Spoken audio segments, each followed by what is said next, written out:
in series of India's foreign policy at what we call at the macro level. Today I will be talking about India's foreign policy in certain other perspective. In my previous lecture, we have been talking about different dimensions of India's foreign policy. Now, in part 2 of this lecture, I will be talking about the first important point which I would like to emphasize upon today would be taking or assuming responsibility globally at different forums. What I have in mind here is point number one, that whether it is reforms of International Monetary Fund or whether it is reforms of World Bank or reforms of WTO, India's foreign policy is that India should be undertaking rapid measures. India should be taking a lead role in reforms of all these financial institutions. And not only these financial institutions, India should be also assuming responsibility globally by joining as a permanent member of UN Security Council. So India's foreign policy is directed in that regard. How to make India a permanent member of UN Security Council, one, and number two, become a member of nuclear supply group.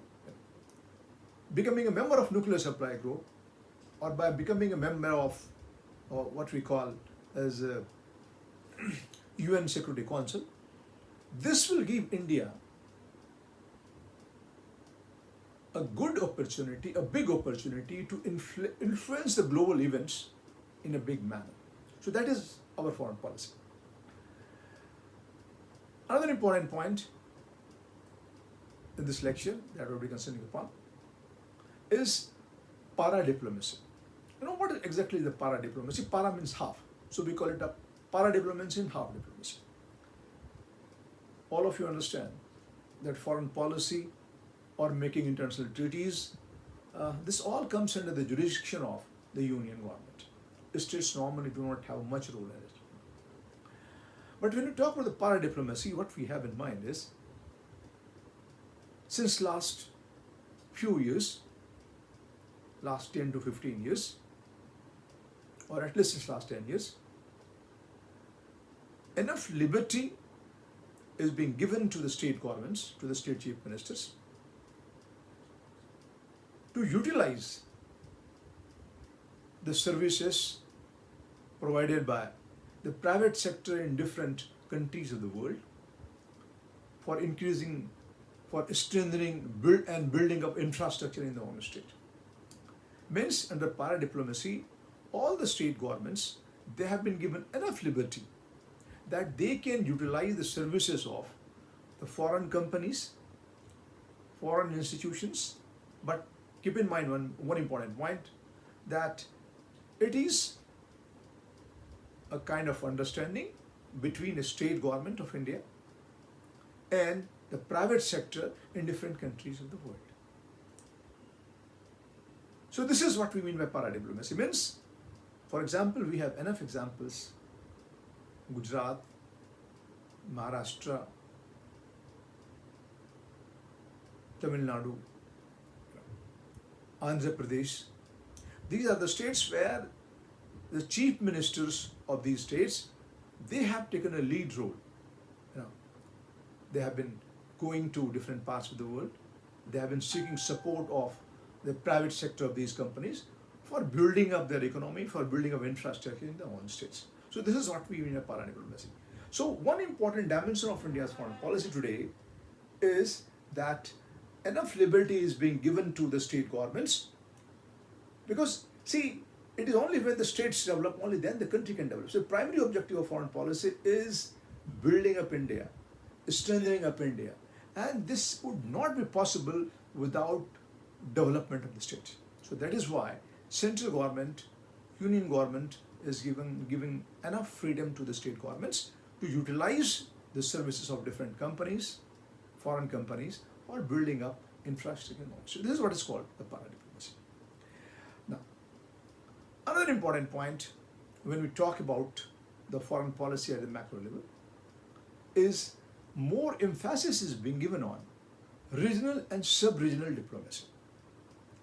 Means one dimension of foreign relation or foreign policy is a bilateral relationship.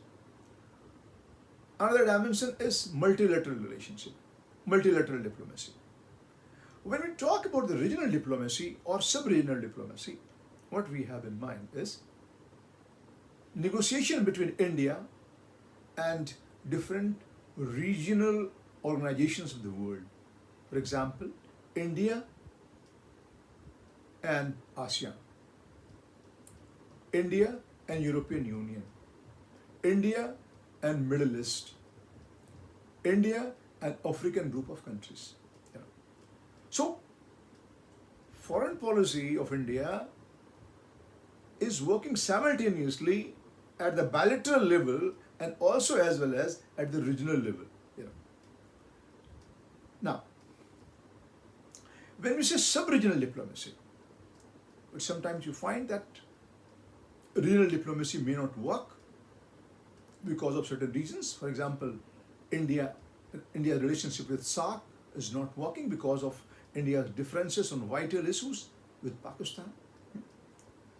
So we have started talking about the sub-regional diplomacy. For example, BBIN, Bangladesh, Bhutan, India, Nepal. Or we have been talking about the BCIM corridor, Bangladesh, India, China, and Myanmar. You know. So at different levels, both at the regional level and the sub-regional level, we are trying to improve India's relationship with different countries of the world. Now, another important point, our policy, when we talk in terms of India's nuclear policy, the no first use policy, India being a responsible nuclear power. You know. When we started for the first time, the first nuclear explosion of India in the year 1974, which was known as Operation Smiling Buddha. You know, we made it very clear, we made it abundantly clear that India's nuclear capability is for peaceful purposes. It's not for manufacturing weapons or developing weapons. But because of the changing circumstances all around and the hostile neighborhood, India decided to go for the second nuclear explosion in 1998, which was nicknamed as Operation Shakti, signifying that our foreign policy, and particularly our foreign policy at the nuclear level, is a kind of beautiful synthesis between a policy of peace and a policy of what you call smart power. Means, if the circumstances require, if the situation so demands, if the country's security is at stake, we would not hesitate to take strongest possible measures. But we said no first use policy in terms of our nuclear policy is that India would not be, even though we have developed nuclear warheads, but India would not be the country to initiate nuclear war. The onus, the responsibility of using nuclear weapons will always be with the striker, will always be with the country which strikes first. Our no first use policy signifies that yes, we would not be using nuclear weapon first, but if we are attacked, we will take the strongest possible measure. We will be retaliating, and we would be retaliating with the objective of causing maximum, or we call it most unacceptable damage to the attacker, most unacceptable damage to the enemy state who has used nuclear weapon first. Sometimes it is criticized also why India is having an NFU policy, but ultimately the point is we are confident enough that yes, even if we are attacked first, when we retaliate, now we would be retaliating with the maximum possible. We will be retaliating in such a manner that will be causing maximum damage to the enemy. This also clarifies that our nuclear policy, our nuclear weapons, are for deterrence purpose. It is not for attacking a country, but it is primarily for the purpose of developing nuclear deterrence so that no nuclear power in the world could think in terms of waging a nuclear attack against India. So we have an NFU policy, a policy of no first use. But yes, since the situation is changing, since the circumstances are changing, international environment is changing, maybe at a later stage, we might have to give a second thought to our NFU policy. Recently, when India's defense minister was asked a question about continuation of India's NFU policy, he made it very clear that yes, so far we continue with the NFU policy, but what's going to happen in future, we may not take any guarantee for that. This means India may revise its NFU policy. Now, another important point is that these days, India's foreign policy is running at the level of what we call the high-profile diplomacy. High-profile diplomacy means all major decisions regarding the foreign policy is taken at the highest possible level, that is at the level of the Prime Minister. Though we have the Foreign Secretary, though we have ambassadors all across the world, though we have the External Affairs Ministry, but ultimately the final decision on all foreign policy issues is taken by the Prime Minister. This means India's diplomacy these days has become what we call the high-profile diplomacy. We are following a high-profile diplomacy. Another important point. Endeavor to deal with government of the day. Means we are understanding the fact very clearly that always you cannot have a favorable government in different countries. Sometimes there may be a particular party in power which may be favorable to you. Sometimes you may have a party in power which may not be favorable to you. There may be the ideological difference.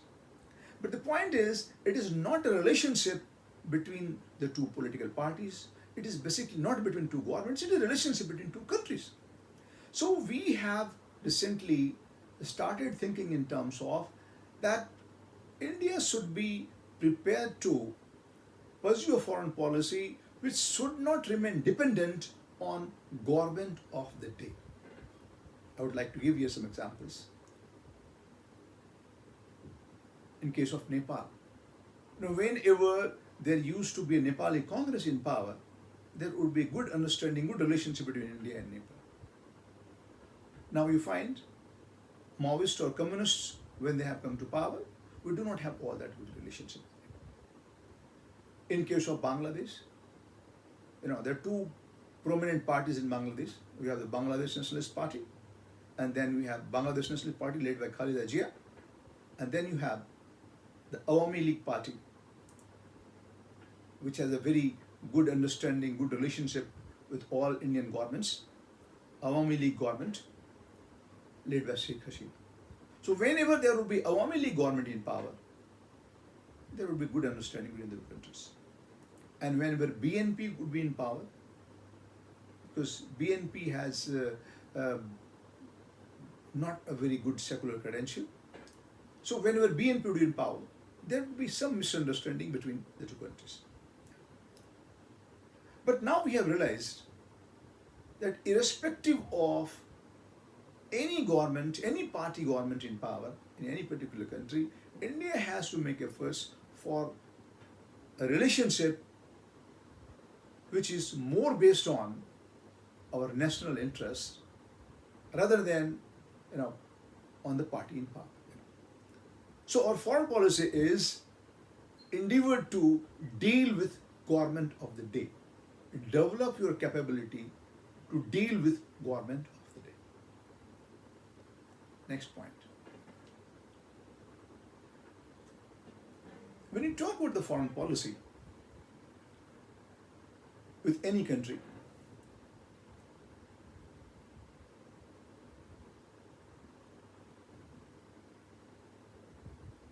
one important point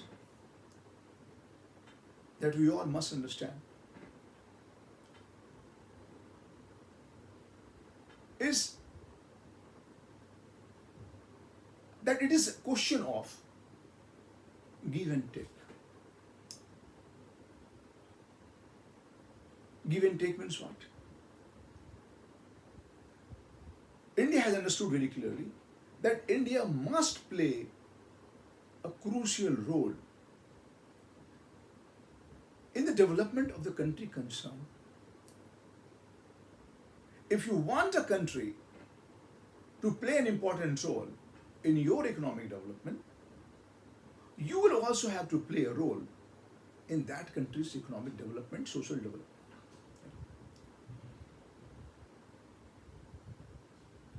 You see, India First policy, for example. Yes, India's interest is paramount. But it should not be, and it cannot be at the cost of interest of another country. To give you a recent example,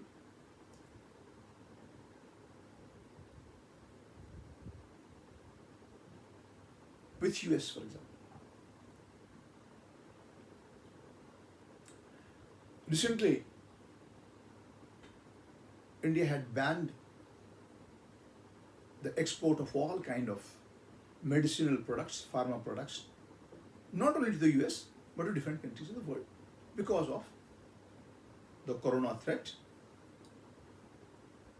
Now, because of a very grave medical emergency in United States of America and other countries of the world, India had to change its policy. The hydroxychloroquine, what you call the HCQ, a medicine, it is said that it works also in case of coronavirus. Now, India had to agree to supply these medicines to the US. And not only to the US, it was demanded by the US, but India agreed to supply this to other countries suffering from coronavirus. Means, you cannot always think only in terms of your interest. You also have to think in terms of interest of the other countries. So even though we pursue an India First policy, but at the same time, we are making compromises on India First policy because the countries in the world are interdependent. You cannot expect other countries to cooperate with you if you are not ready to cooperate with them. So India First policy we are pursuing, but at the same time, we are also taking care of the interest of other countries.